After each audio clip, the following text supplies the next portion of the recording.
So what I want to do today is to give a sort of tour of the way in which I think about perspectives, and especially then sort of with a highlight toward the implications for concepts, and then talk at the end a bit about their application, as I see it, to conceptual engineering.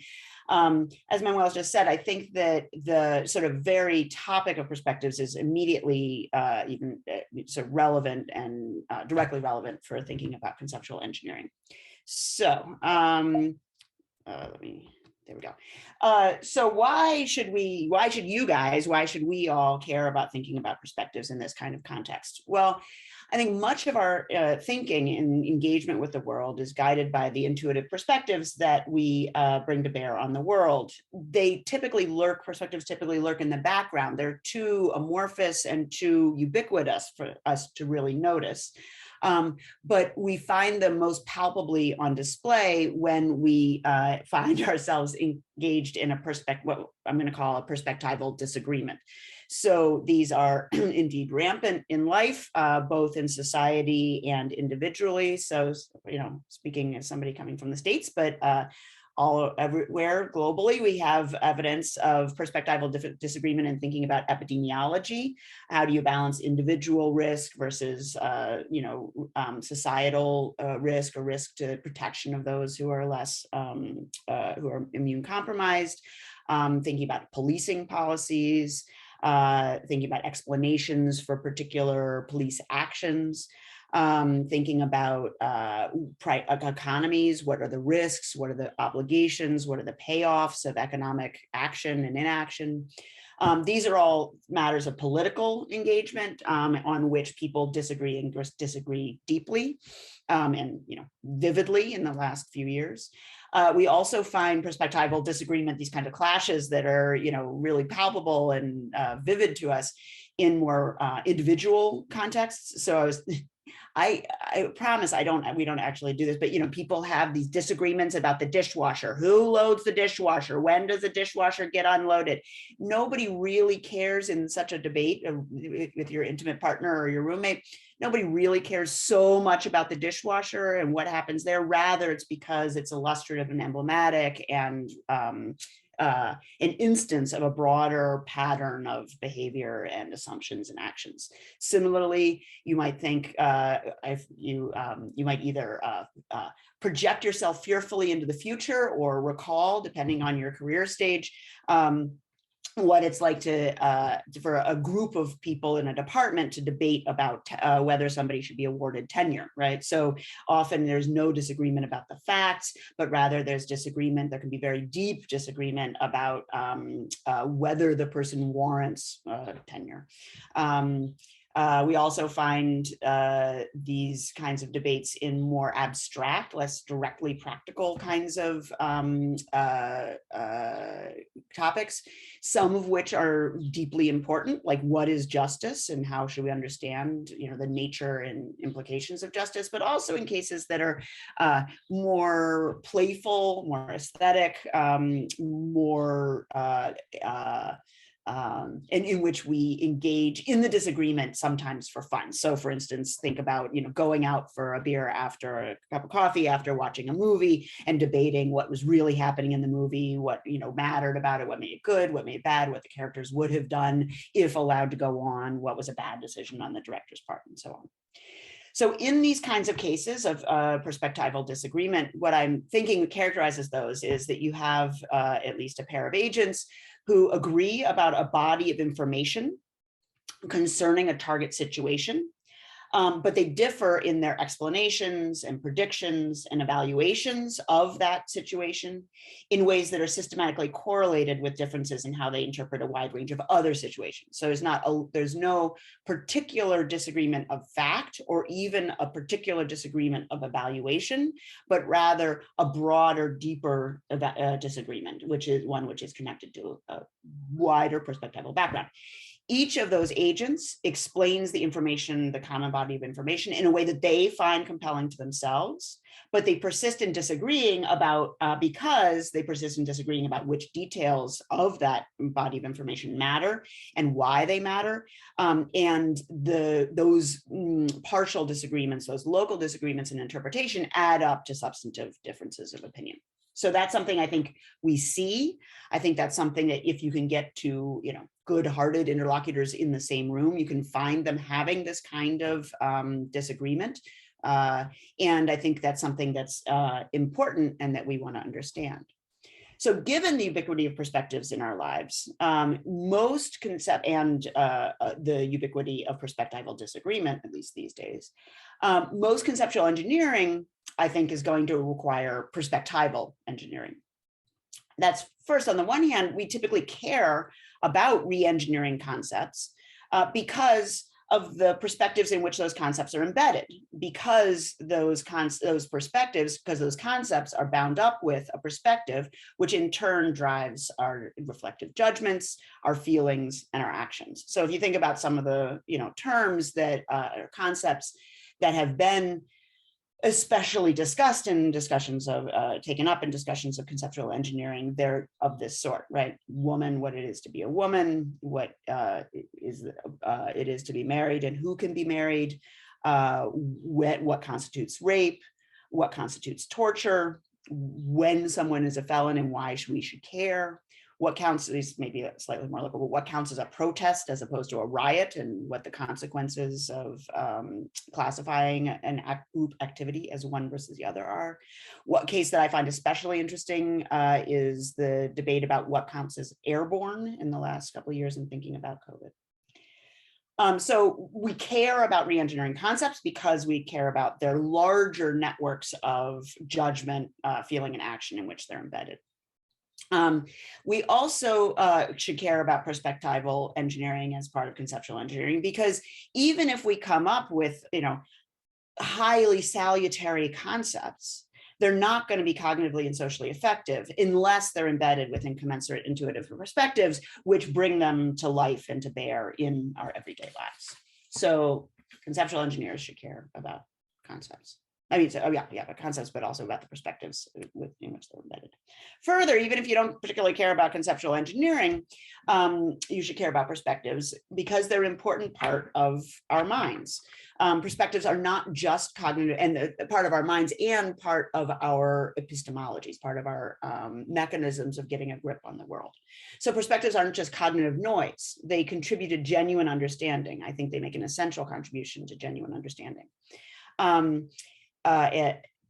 Further, overcoming the kinds of persistent perspectival disagreements that I was pointing at the beginning requires diagnosing where and when and why these kinds of disagreements arise and how they can be adjudicated. To do that, we need a firmer and more fine-grained grip on what perspectives are.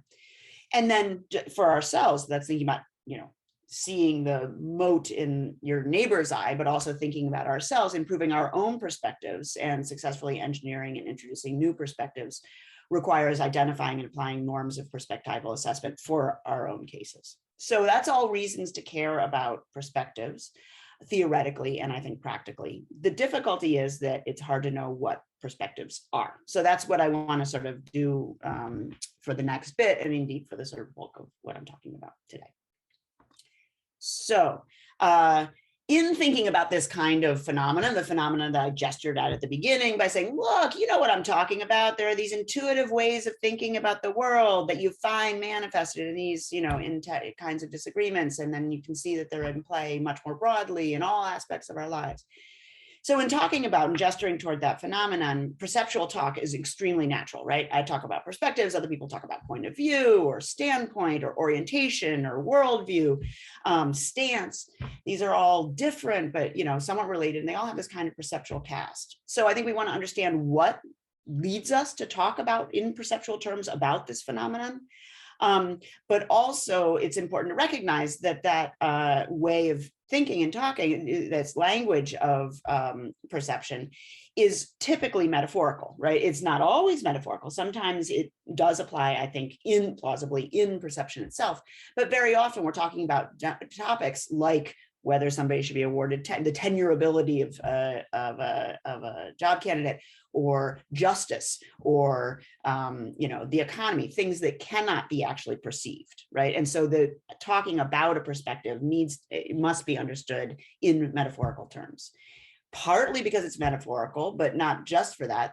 Talk about perspectives and points of view and all that is often murky. It's not clear what exactly we're appealing to. So the first thing I want to do is think about which similarities and abstractions from the actual case of perception we should be focusing on in trying to get a grip on a notion of perspective that will help us to understand the phenomenon that I gestured at the beginning. So what I want to do is think about 3 dimensions or aspects of perception that I think many people, 3 different aspects of perception that I think different people have sort of been gesturing toward when they've talked about things in this ballpark. And I don't think people necessarily have one of these in mind. I don't think they've necessarily, I think different people emphasize more one dimension more or the other. I'm going to then, it's not like I'm going to apply each of the 3 in some kind of nice layer cake. They're going to each be ingredients, but they're going to be find a new home in my own positive account of what perspectives are when we get to that. Okay, so the first dimensions, first aspect of perception, the first thing you want to really focus on in perception and thinking about perspectives in this intuitive cognitive sense that I'm wanting to understand, is just the very literal notion of point of view. So point of view is an indexical, as I understand it, a point of view is a literally being embedded in a scene, in a particular place, in a way that, no, I can't see anybody and I feel bad about that. Hang on, I'm messed up. There we go. Being embedded in a scene at a particular location, and accessing the scene from that location. So an indexical representation of a target situation, which is anchored at a particular location relative to a broader embedding structure. So you have a representation of this content T, which is anchored at a location S, relative to an embedding structure, bold S. So this delivers a bunch of things that we would care about in thinking about the abstract cognitive notion of perspectives. The first is it delivers something sort of like what Frege means by sense. And I'm thinking here also, when I'm thinking about point of view, I'm thinking of Frege's, canonical example of seeing the moon through a telescope. So given this notion of point of view, we have the idea, something we really want from the idea of, for the idea of perspective, which is that distinct agents can legitimately differ in how they're interpreting a common content because they're stationed at different locations on a scene. We also have the fact that the possibility of different agents sharing a common point of view on a scene, if they, insofar as they access, they're instantiated at a common location. So that's an important thing we want. It's a type, we have identified a type of mode of construal, which can be multiply instantiated and which is more fine-grained than just the content itself, which is being accessed. The second thing is that we get the idea of relative accessibility of information. So there's going to be limitations to what an agent can access within a situation in virtue of where they're stationed within that situation, within the embedding structure. There's also going to be, they're going to be more or less different aspects of the situation are going to be more or less accessible in virtue of their proximity or distance from that anchoring location. Some features are going to occlude others. And there's going to be and this information is going to be presented in, in relation, multiply relationally, in relation to the agent who's doing the perceiving, but also, or the cognizing, but also in relation to each other, right? So different aspects of the scene are going to be more or less closely related to each other, and are going to be represented as more or less intimately related to each other in virtue of the where they are relative to the agent. So I think those are really important aspects of how we handle information, which go beyond what just the information itself, and which are delivered by the idea of having an agent who is situated in a situation rather than just sort of accessing it sub specie aeternae.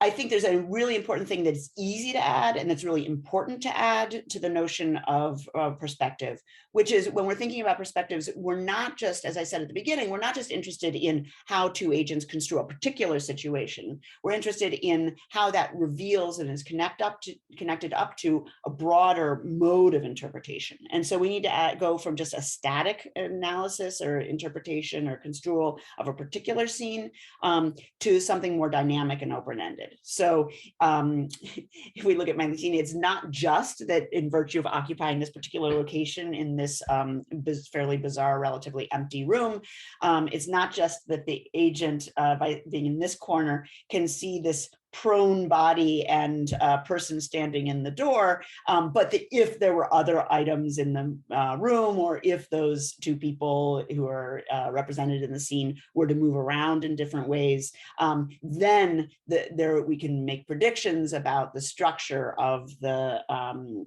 perceiver's representations of those different change situations in virtue of the location that they're stationed at.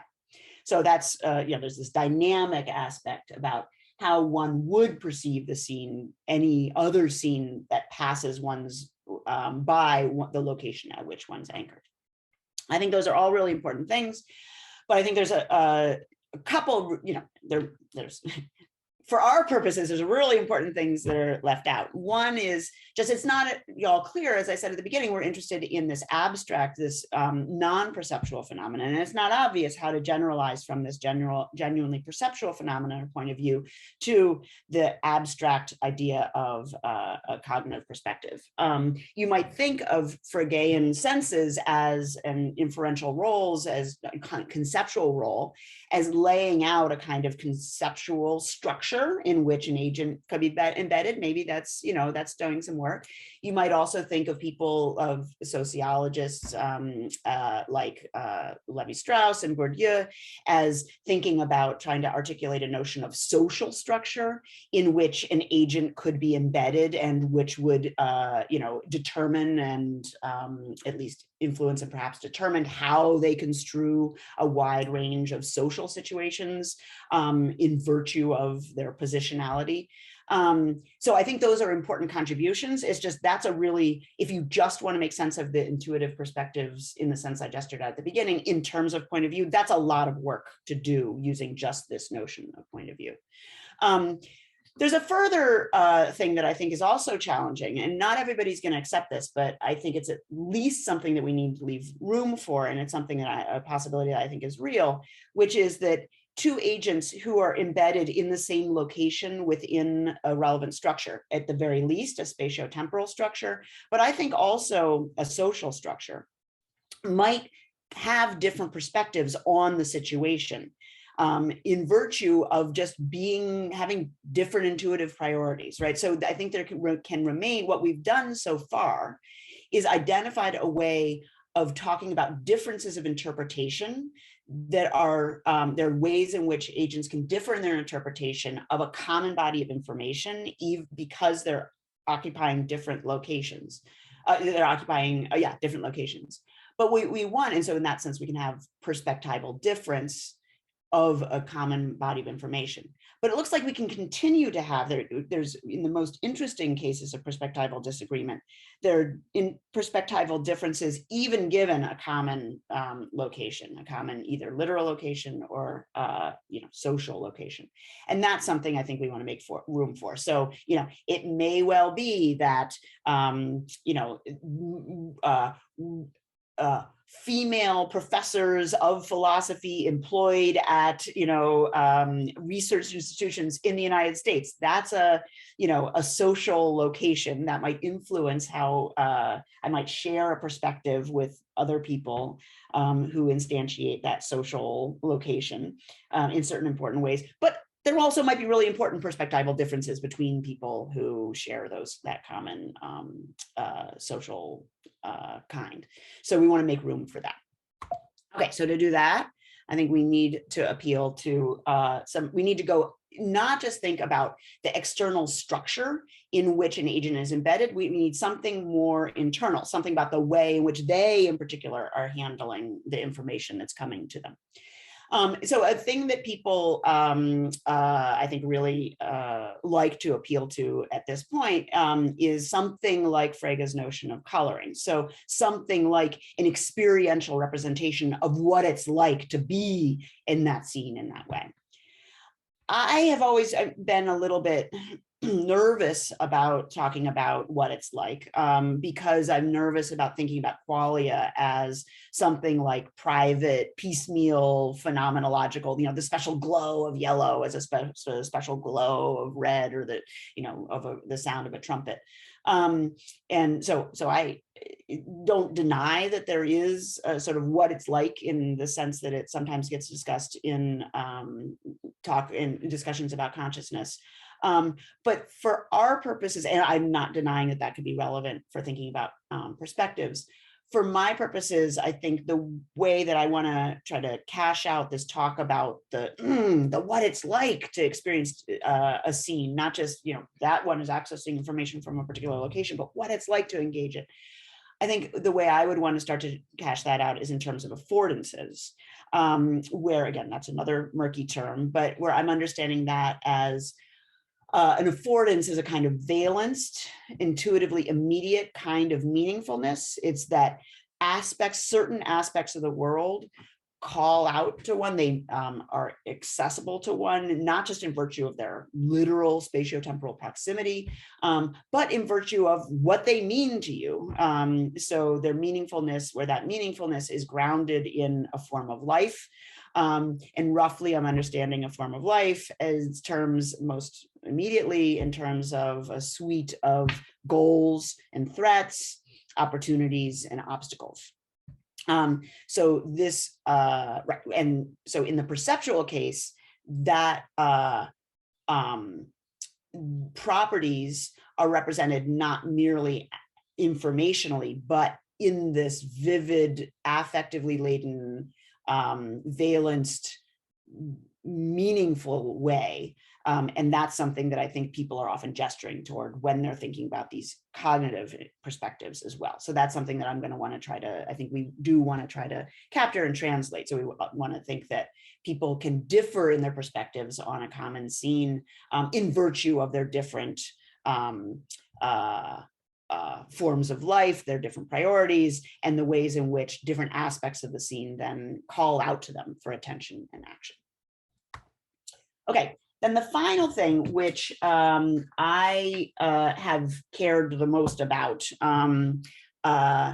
is in my own thinking about perspectives, is I still think there's a worry. So I said just now in talking about what it's like understood as affordances, I think that sort of helps to bring out the immediacy and intuitiveness and meaningfulness of properties in perception and in cognitive perspectives. But I think there's still something to my original worry about what it's like being sort of piecemeal. It's individual properties that are popping out to one as meaningful.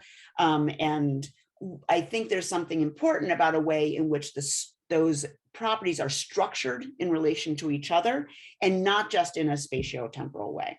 So I think we want to understand we want to get a grip on a kind of structure, which is not external, spatiotemporal or other, say, social structure, which is an internal organizational interpretive structure, which unites an entire scene. So for that, I want to turn to the idea of Gestalt.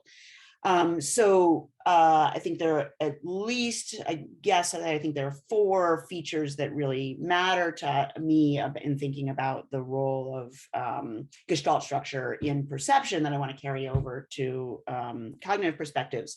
So the first is that when we encounter a scene, some aspect of our cognition parses a manifold into basic elements which have significance. So, there's a way of seeing the scene on the left, on which is just a pile of spots, a complex pile of spots. One thing the perception does is organize that pile of spots into meaningful units. And then, give away the punchline, which most of you have already seen. It's a Dalmatian dog with legs and a collar and ears. It's on a path. There's fallen leaves and a tree. So parsing the manifold into basic significant elements. Imposing a figure ground structure. So not just spatio-temporal proximity and distance, but figure ground is an interpretive structure. Organizing, integrating these disparate elements into a complex whole, which hangs together in a unified way. And then finally, one of the things that's most puzzling, most powerful, and most interesting, I think, about Gestalt structure is this way in which there's a sort of tipping point of holistic implementation for at least complex cases of Gestalt applications. So my favorite example here is of the ambiguous figure on the right, which can be seen in 2 ways: the old lady as an old lady and as a young lady. Usually in a group about this size, who haven't encountered it before, there'll be like 5 people who can see it one way but not the other. They're trying. Trying helps, but it doesn't guarantee success.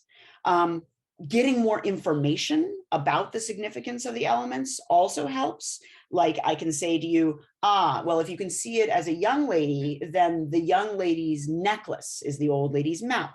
Or if you can see it as an old lady, then the tip of the old lady's nose is the young lady's chin, right? And if you do enough of this, then everybody in the room will say, aha, and they will, sort of eventually capitulate and it'll lock in, they'll be able to see the relevant figure in the relevant way.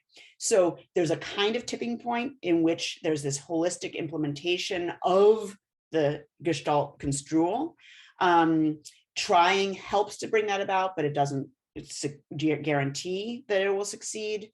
When it happens, everything is related to each other.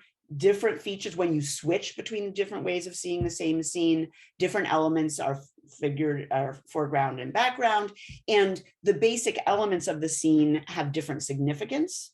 And the different permutations to the scene, different changes to the scene when it is encountering would destroy or be, not very important to, respectively, the different construals, right? So there are different modifications to the drawing, which would undermine seeing it as an old lady, which wouldn't matter so much to seeing it as a young lady. So this, like for instance, there's a wart on the old lady's nose, which is really important for seeing it as a young lady. That's her nose. She wouldn't have a nose at all if you didn't have that little wart.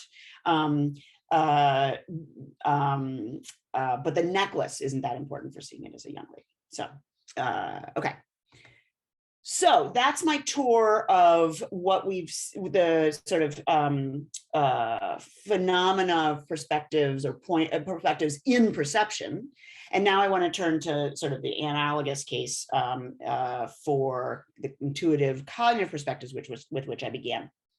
So I want to start with, again, the static case, thinking about what it is, what's the relevant phenomenon, and thinking about perspectival disagreement and thinking about a particular target situation. So directed at a particular body of information I about a target T, a perspective delivers what I call a characterization, which is an intuitive construal of the target domain, which integrates a rich collection of attributed features, often including images, vivid experientially represented images, and feelings, valence, affective feelings, into a holistic multidimensional structure. Our most familiar and much discussed theorized examples involve stereotypes. And lots of psychologists have studied these under the nomenclature of concepts. We also have characterizations of many other things for which the term stereotype is uneasy at best. So I think, we have relatively shared characterizations of Obama or of Trump, famous people in general. I also have a host of intuitive characterizations of individuals and things and objects and events that none of you have any cognization of, or anybody else might have any thinking about. So the barista at my corner coffee shop, or my running route, or the disagreement the fight that we had last night, for instance. So we may have different construals of these different situations. Characterizations are a lot. Stereotypes are an instance, a particular instance, but only one instance of the more general genus of characterizations.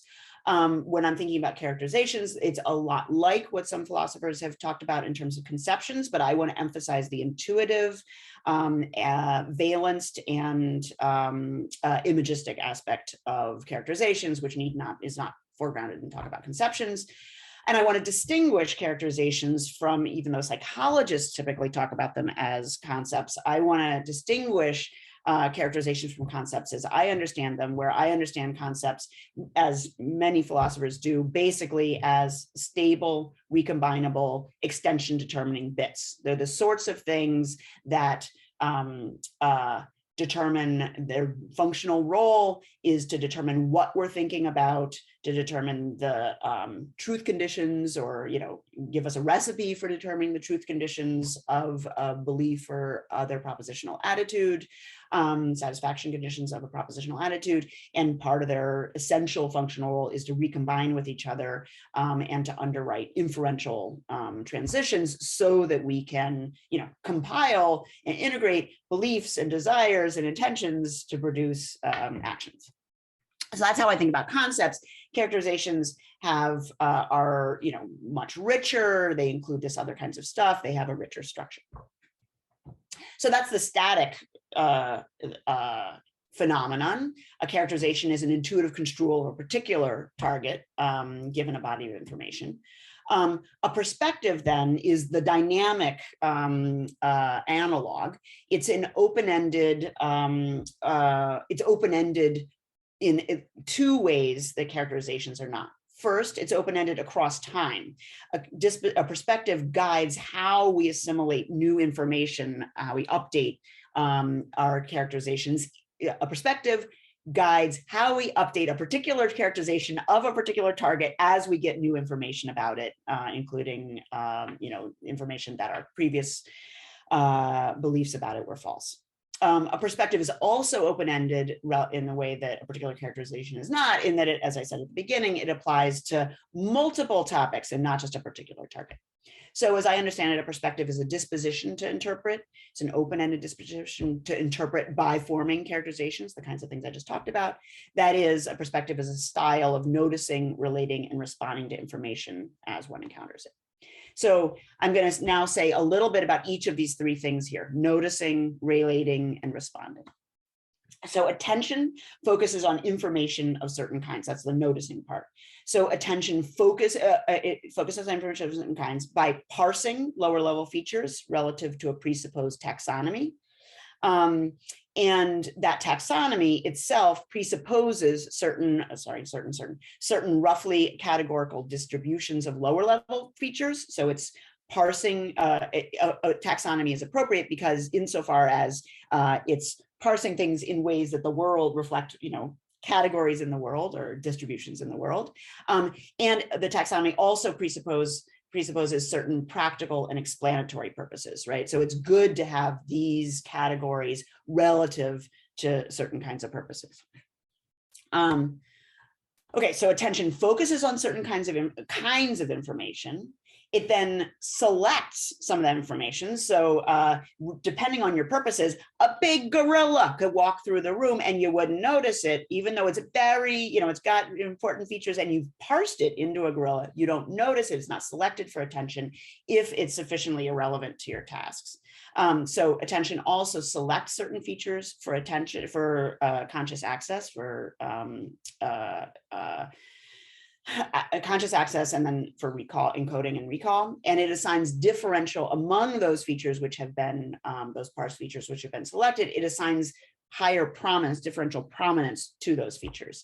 So this is, I understand prominence roughly as Amos Tversky understood salience, that is as a function of two further features, one of which is intensity and the other which is diagnosticity. Intensity is signal to noise ratio. So how, what is the magnitude of this feature relative to a baseline set of assumptions? So is this a very rare feature and it's showing up, then it's going to be relatively intense? Or is this, that's one way you can be intense. Another is you can be extreme, like, high magnitude relative to a baseline magnitude. That's the first feature, intensity, which is signal to noise ratio. The second factor which determines prominence is diagnosticity, which is how useful is this feature for one's classificatory purposes relative to one's taxonomy. So both intensity and diagnosticity are context sensitive. So depending on the ambient light in the room, the fixed a light bulb of a certain amount of lumens will be more or less intense, right? Varying the ambient light in the room will vary how intense the ambient light is. Similarly, yeah, I'll just leave that there. They're also, right, similarly, I guess in the Vermeer painting, the blue on this, on the woman's headband really stands out because it's relative to a relatively muted, it's within a relatively muted environment. So we have a context sensitivity of both intensity and diagnosticity, and we also have, both of them can be, though they typically are, though they need not be, cognitively mediated, right? So if you care about being poisoned by snakes, and if you know that the shape of a snake's eyeballs, pupils, is roughly pretty robustly correlated with whether they're venomous, then the shape of the snake's pupils is going to leap out to you, even if it's not like really bright red or very large, right? The fact that it's informationally useful is going to make it have a higher, the fact that it's diagnostic for you is going to increase its prominence in your attention. Similarly, if you know that the blue, then this kind of paint is, diagnostic of, was typically used to paint the Virgin Mary and images of the Virgin Mary, and that was partly because blue of this kind made of lapis lazuli was extremely expensive, and so it revealed the importance and wealth of the importance of the topic and the wealth of the patron. Then the blue is going to jump out to you even more than it would just based on the sort of contrast of the hue and saturation. Similarly, if you're a radiologist, then certain kinds of grayscale patterns are going to leap out in your attention in virtue of your knowledge in a way that they won't if you're simply, for instance, me looking at this scan. Okay, so that was all about the ways in which attention highlights, parses, selects, and highlights information. A perspective delivers a characterization which doesn't just prioritize information of certain kinds, it connects that information up into holistic structure, holistic network. So an explanation I'm using very, very loosely here at this moment, connects features into networks of what I call centrality, right? So I'm thinking of centrality. This is a notion that, again, psychologists have talked about. It's closely connected to what they also talk about as mutability. A rough measure of mutability is how much would the feature, if you removed or altered that feature from the agent's thinking, what kind of impact would that have on the rest of their intuitive understanding of the topic? Some features, if you took them away or you changed them, that would undermine our understanding of our construal. It would radically shift our construal or characterization of the target. Other ones more incidental. They could be, and a feature could be highly intense without being highly central. So for instance, I take it that the swoop of Donald Trump's hair is highly prominent, but not really central in at least my thinking about him. I said I use the term explanation very loosely here because these networks of centrality, the ways in which we intuitively connect features to one another, it can be highly various. There are multiple grounds of connection here, and they're very different. So the most sort of philosophically respectable are material and logical implication among features. We also, of course, often connect features in terms of having causal implications or just being more or less robustly correlated. But we also connect features on less obviously sort of objectively warranted grounds, for instance, on the basis of moral and aesthetic justification.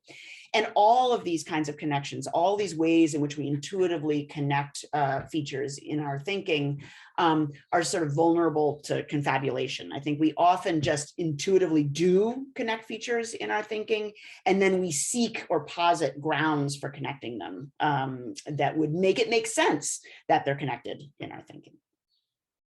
Okay, and then finally, given a complex network of features which are connected to one another and prioritized more or less strongly with respect to each other, evaluation is going to respond to that target in ways that are fitting given that construal. So those, and again, the kinds of response in question can be highly various. They can be emotional, practical, moral, aesthetic. There's a whole wide range of kinds of response that are appropriate given how we're construing a subject. And so in particular, if two agents differ in what they have noticed and how they have connected up a given body of information, then they may legitimately differ in their responses to that situation in virtue of those differences in prioritization and selection, prioritization and connection. Whew. Okay, that was the most intense part of the talk. I apologize. So that was my tour. So a perspective is a disposition to form characterizations. It's a disposition to notice, connect, and respond to complex situations as one encounters them. Understood in this way, perspectives are multiply instantiable types. Different agents can instantiate the same type. And we have different types for the same body of information. And I just, this is always a very natural question. What are the principles of individuation? When do you have a perspective? When are two perspectives the same or different? I think the issue, the principle of individuation here is going to be dependent on the attributor's explanatory aims. It's going to depend on, what do we care about in thinking about this very, very rich cluster of dispositions? Which things do we want to select out as important for sameness and difference of perspective? More importantly, given what I've said above, perspectives so understood are non-propositional in at least three senses. First, as I said, they're dynamic, right? So they're open-ended tools for forming and updating thoughts rather than being thoughts per se. Perspectives in themselves presuppose taxonomies, which presuppose distributions of features in the world, statistical distributions of features in the world. They presuppose certain kinds of goals and priorities, but they don't themselves, perspectives don't, they have these presuppositions built into them, but they don't themselves constitute beliefs in the sense or propositional attitudes in the sense that we standardly mean them. The second thing is that the deliverances of perspectives, characterizations, as I've said, have a different kind of structure than that of propositional attitudes. They're dense. They have lots and lots of information that's intimately connected in rich ways. They're degreed. They have these like degrees of prominence and centrality, and they're holistic in the ways that I said, by appealing to Gestalt, rather than being sparse and bitwise, which I take it is the characteristic structure of propositions. Finally, and in a way, most importantly for me, even if you, so perspectives in themselves don't really have contents. They presuppose these background assumptions, but they're dynamic tools for forming characterizations. Characterizations do have contents, but those are rich contents with a higher order structure, which is not a propositional structure. But still, you could sort of specify that rich higher order structure using propositions if you wanted. The most important thing for me about the way in which perspectives are non-propositional is that entertaining or endorsing a set of propositional attitudes is neither necessary nor sufficient for actually having a perspective or for having a characterization, which requires implementation in intuitive cognitive processes that are partly but not entirely under voluntary control, in the way that I tried to illustrate with the old lady, young lady figure before, that trying helps but doesn't guarantee success. And sometimes a perspective or a characterization will intrude upon one unbidden. Yeah, that's something that a really important part of the phenomenon, which we're often interested in when we're talking about perspectives. All right, so now, in the time remaining to me, payoffs of a perspectival analysis. So I'm going to go sort of quickly through these general points so I can talk about conceptual engineering. So the analysis helps us to sort of understand the profile of benefits and risks that perspectives offer. They really do help us to navigate information in real time. But they also, by sort of being the lenses through which we see, they also sort of make us blinkered. They prevent us from seeing certain kinds of things. And they're self-perpetuating and self-reinforcing in ways that can be pernicious. I can talk about that more if you want. The second thing is that the analysis helps us to pinpoint and explain persistent perspectival disagreements, even between coherent informationally overlapping agents, in a way that I think can be useful for thinking about cases of when we might want conceptual engineering. So we might have two agents who parse the same basic information using different taxonomies, drawing lines at different joints between different lower level features. And or in the service of different explanatory and practical aims. And again, thinking about the pandemic, one of the really interesting cases to me here is sort of differences between, in the United States, the FDA and the CDC, the Federal Drug Administration and the Center for Disease Control, which are tasked with basically individual medical safety and public health. And they've had different sort of, in virtue of that, they have they've wanted to, assess strict risk levels in different ways. They've drawn pretty different conclusions. Sometimes they've used different taxonomies, even though they're thinking about the same thing and using the same information. Two agents with different perspectives may also presuppose different global distributions of lower level properties. They might differ in their perspectives because they agree on the local phenomena, but they disagree about how rare or common the features are in question are more globally. Or they may think that, and they might think this particular context in which we're embedded is, more or less similar to a global background. They might also connect up the same information in really different ways, including drawing different connections or connecting the same feature on different grounds. So for instance, you might think that you might disagree with someone that women, so take the phrase, women are cooperative. You might think that's not actually statistically that likely, or you might agree that it's about the broad, statistical distribution, but you might disagree about why that's the case. You might think that that's in virtue of highly contingent features of how women are socialized. You might think it's true, but in virtue of deep features about how societies have been organized and maybe have always been organized because of the contingent exigencies of pregnancy and child rearing. Or you might think it's like biologically encoded that women be more cooperative or caring. So those are different ways in which two agents might take the same information or the same assumption, women are cooperative, and interpret it differently. And then finally, two agents might disagree, and even though they agree about the same information, because they endorse different values, or because they agree in their values, but they prioritize those values differently. Okay, so I think we can now understand and particularly pinpoint these differences, perspectival disagreements. Given that, it also helps us to assess and improve our perspectives. So we can't really assess perspectives as such for truth. They are, as I said, they're these dynamic open-ended tools for thinking rather than being thoughts themselves. But we can assess them for aptness. So as I take it, an apt perspective reliably generates characterizations that have a number of epistemic virtues. Epistemic and cognitive virtues. So they impute actually instantiated base level features, right? They get the world right in an important way.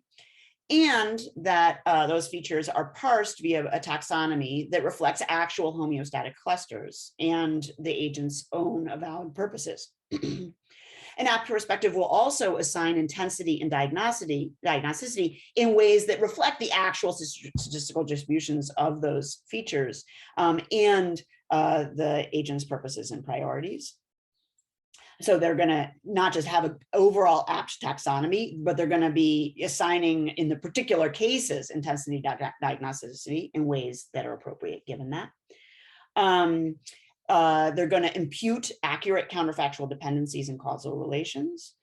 They're going to generate consistent evaluative responses within and across characterizations, and they're going to employ actually valuable purposes and priorities. So if those give us some norms, I don't think this is exhaustive, but if those give us some norms for assessing perspectives, those, if that's what an apt perspective is, those are also grounds on which we can critique perspectives and disagree with people in virtue of their perspectives. So we might think that one of the problems with a concept like statutory rape is that it doesn't actually cleave a joint in the statistical distribution of features in the world of sexual interactions among people who are of different ages. You might think that the term felon doesn't, cleave categories, cleave people in ways that reflect what our purposes should be in designing society in ways that are just. You might think that the term airborne, understood as being able to travel, being 5.5 microns or 5 microns or smaller, and being able to travel more than 5 feet, doesn't reflect the needs we have in thinking about infection and contagion. So those are places where we might disagree or critique a concept or the background perspective that generates it, because we disagree with either the statistical distributions that it's assuming or the intensity or diagnosticity or purposes that it's assuming. We might also critique a perspective or the application of perspective for being inconsistent across its applications, right? So for treating one group of people assembling as having engaged in protest and the others as engaged in a riot. And we might critique a perspective because we think the purposes and priorities it's sort of encoding are not actually valuable. So the idea of being cute, or the idea of being blasphemous might be things that we think or shouldn't be values that we shouldn't be paying attention to. Okay, so now finally, I've already said these last things I've said, I think do have implications for things people care about in thinking about conceptual engineering, but I've been focusing throughout on the role of perspectives, right? How do perspectives function in our cognition? How do they produce this intuitive mode of construal, which differs from concepts? You might think that I'm just advocating what I've said so far. I'm just advocating replacing conceptual engineering with perspectival engineering. And I think that's really important. But I also think it's really important, given this, to pay attention to concepts in particular in the way in which they differ from characterizations. So concepts do play a distinctive role in our cognitive practices. And so they play a distinctive role in ameliorating our cognitive practices. So concepts are, as I understand them, the stable nodes within which these richer, more fluid perspectival networks, they inhabit these richer, more fluid perspectival networks. Concepts, their functional role is to determine extensions and to underwrite at least some inferences. They abstract away from massive detail in a way that enables us to compile and deploy information across contexts. And they're accessible to reflective articulation and integration and assessment in a way that's much more challenging for characterizations, let alone perspectives. So given all these features of concepts are more tractable to logical and empirical analysis than characterizations or a fortiori perspectives are. And that makes them more susceptible to targeted intervention than than characterizations or perspectives. So I have a kind of recipe for thinking about how, more efficacious conceptual engineering. So to effectively improve our perspectives and our conceptual schemes, we should start by using intuitively compelling perspectival frames, things that we find in life that feel intuitively compelling, to crystallize our own and others' characterizations. So we should be looking around in our communicative sort of, lives at things like memes and mantras, metaphors, nicknames, monikers, I got carried away with the M's there, telling details, things that we use as sort of touchstones, interpretive touchstones. What do those tell us about the intuitive characterizations that we employ that we might not notice otherwise? So think about these touchstone cases that highlight our intuitive characterizations in ways that might otherwise lurk in the background. Then use conceptual analysis to excavate and hone the commitments and connections that are implicit in those intuitive characterizations. Then use conceptual engineering to revise or replace those commitments with ones that actually do implement our own avowed purposes, priorities, and assumptions. So we might find that, if we start thinking about crop tops and being cute, or we start thinking about brides, or we start thinking about what is sort of follows intuitively from thinking about minds as computers, that we find ourselves being led down patterns of thought that we don't really reflectively want to endorse. And so we might find that, we want to revise those implicit assumptions, come up with engineer more effective concepts. So we might find that we're intuitively employing not just characterizations, but concepts that don't align with our avowed purposes, priorities, and factual assumptions. We engineer new concepts on that basis in light of our avowed purposes, priorities, and assumptions. But then our work is not finished, right? Then we need to reuse different perspectival framing devices for our own purposes to realign our current characterizations, which are going to be sort of mired in the intuitive habits of our old ways of thinking, conceptual schemes, to realign our lingering habitual characterizations to match those revised conceptual commitments in order to coordinate those commitments with other people, with allies, right? To sort of remind each other which concepts we ought to be using and which characterizations we ought to be embedding them within more intuitively. And then also we need to use perspectival frames in order to advocate and make compelling these re-engineered concepts for the unconvinced, people who don't already share them either intuitively or reflectively. concepts without perspectives are going to be blind. Well, I don't know if they're yeah, characterizations, you got to get it right. So perspectives without concepts will be blind, but concepts without perspectives are going to be empty and inefficacious. So we're going to need both of them in order to work in the world in an effective way that reflects the way we reflectively think it really ought to be. All right, that's it. Thank you.